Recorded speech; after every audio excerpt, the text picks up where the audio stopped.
Greetings, and welcome back to Dark Souls 3. Now, as you can see from my message box being darked out, I still haven't restarted the game to reconnect to the internet. That's because I figured while I've got this effect on, let's double back, and by doubling back, save some time. Because while I openly invite people to invade me normally, if the option is available, I'm pretty sure that being dead, or unembered, or unkindled, there it is, being unkindled prevents me. Did I just say duh? Whatever. Being unkindled prevents me from being in invadable mode and from seeing summon signs. I can just connect to messages. Now, I wondered, now that I have the dark sigil, can I interact with this? No. This just is for whatever a vertebra shackle is. Don't know what that's up with, but I also know something else.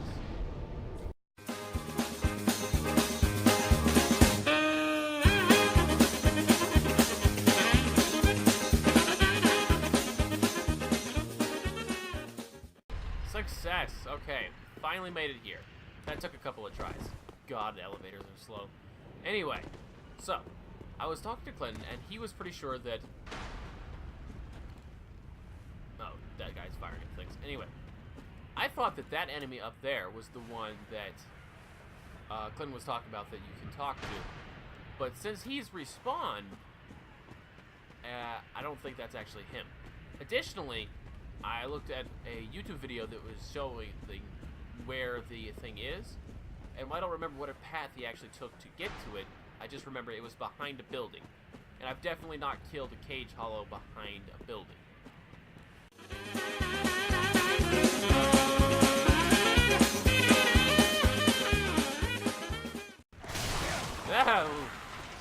No, definitely not.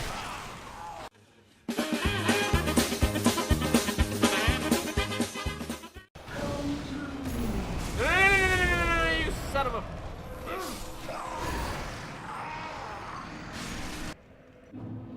You know what?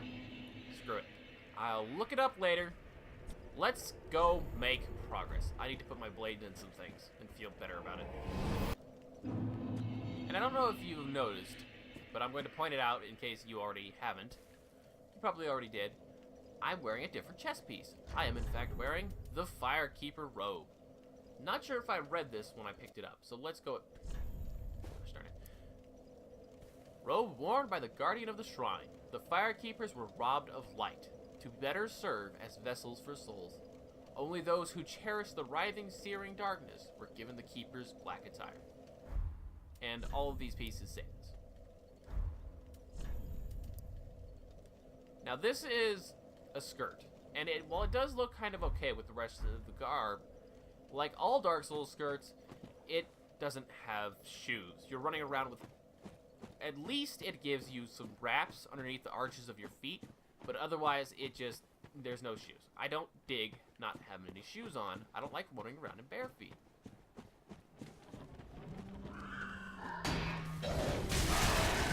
Asshole.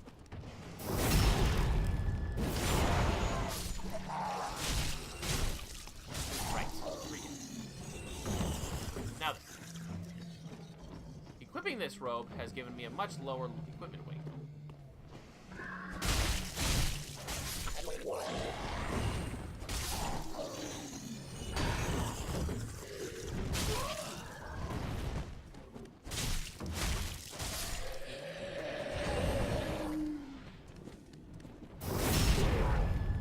Sorry, I had to focus there. These guys make a lot of noise. Sometimes it's difficult to tell when one of them's actually getting up behind you.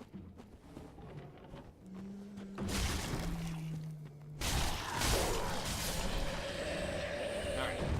Anyway, I've dropped my equipment rate so that when I do want to equip the Great Scythe, I've probably got enough weight to swing that.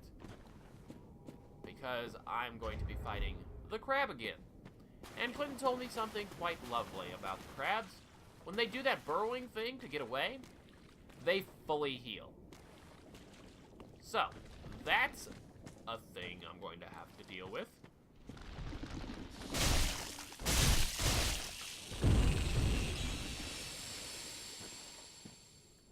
Okay, you can't be backstabbed, but are red-eyed, and therefore, asshole.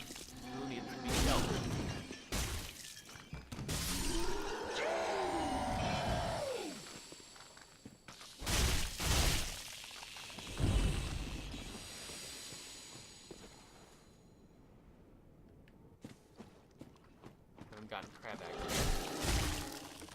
But I have got the action of this.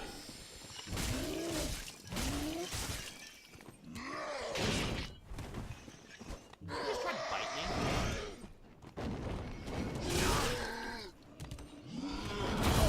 Oh. Didn't get my shield up. Well, I'll be right back with you when I get back down there.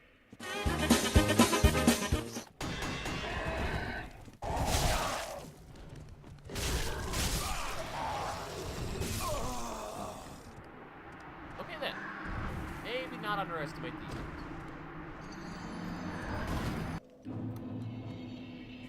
Actually, that's a good Dark Souls tidbit. Never underestimate anything, or you will die. Just because they look scrawny doesn't mean anything, because their weapons are quite large.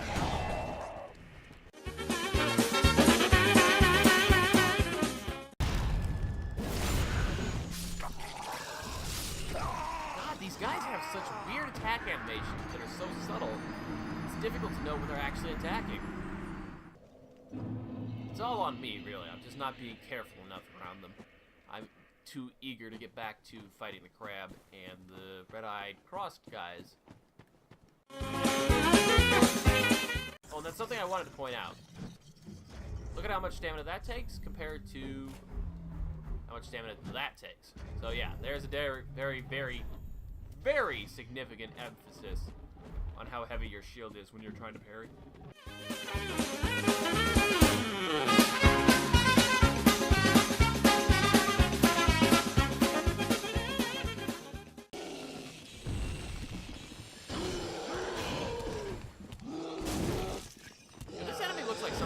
Bloodborne.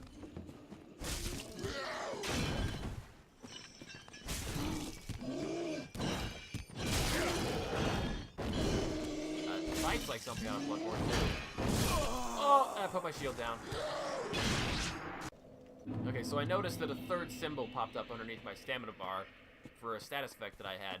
I was wondering if he gave it to me, but then I realized it was the poise symbol, which was probably just used to indicate that my blue tearstone ring was activated. Then I noticed that I also had another symbol underneath there, but having the blue tearstone effect to compare it to allowed me to realize that that's just a picture of an Estus flask with an arrow on top. That just means I'm wearing the Estus flask. For now, I probably need that so that every single Estus is a full recovery, but since I'm not going to be upgrading my health anyway, I'll eventually be able to take that off.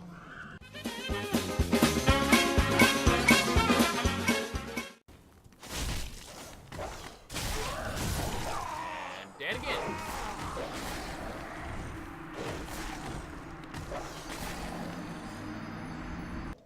Now, I had really hoped that two-handed sword would be enough to kill the dog in one stab, but it was not, and I died as a result because I didn't have my shield.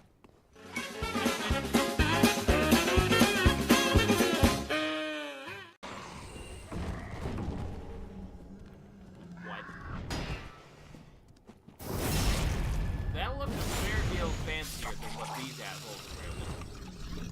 I mean, sure, it's probably the moveset of whatever they're holding, but come on, a pike?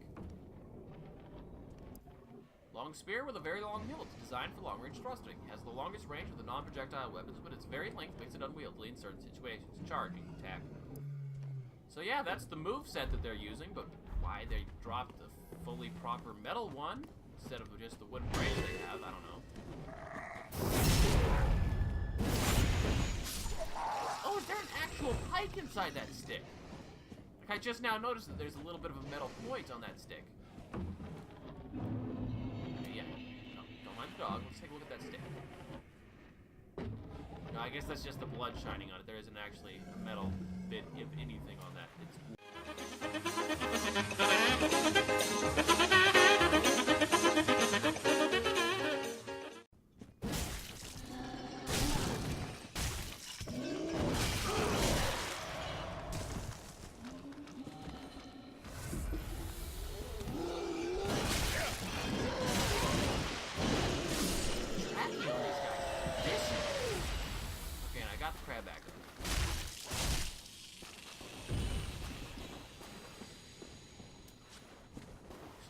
a good time to test my theory. 14. Alright, damage fall off. This is a bad idea. Okay, we're ready.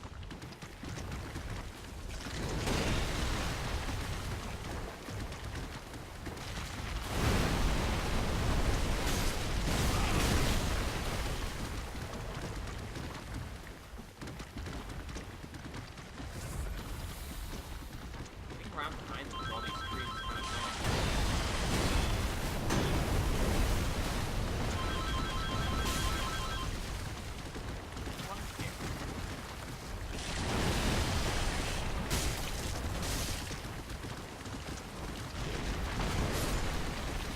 Just kill its own location.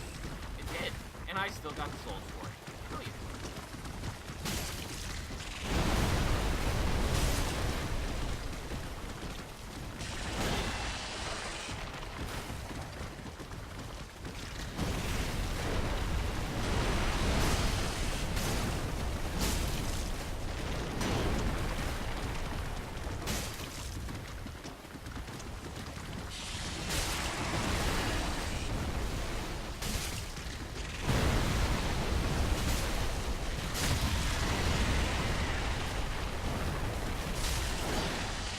Hitting it in the face can apparently trigger critical. Stamina, cover. No, you son of a bitch!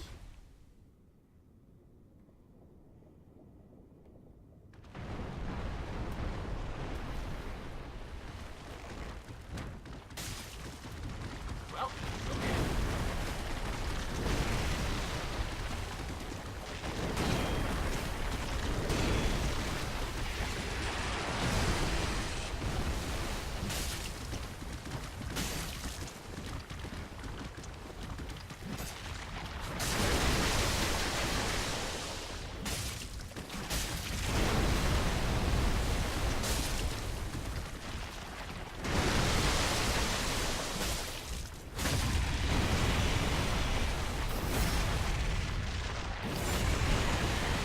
Lovely.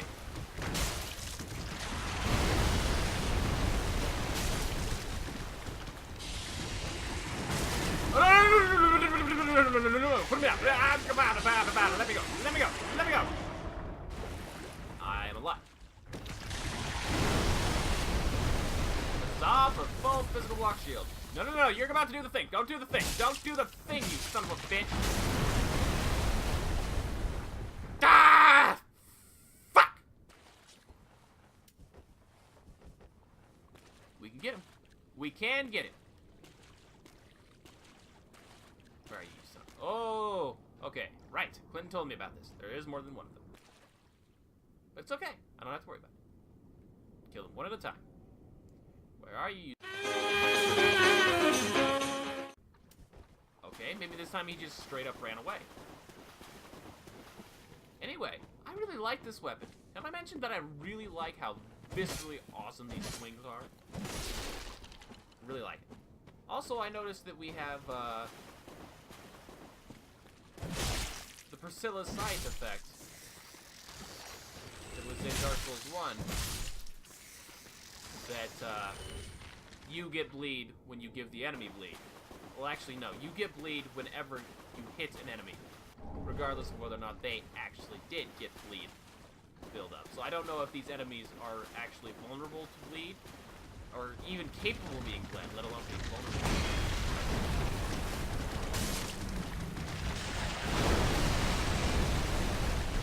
Oh, right. I figure if they've got a head... Oh, that's the grab. That's the grab. I'm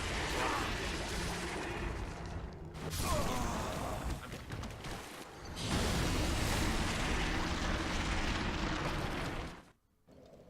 Alright, we learned many things. This scythe is truly based on Priscilla's scythe. It even has the double-edged bleed effect sort of thing going for itself.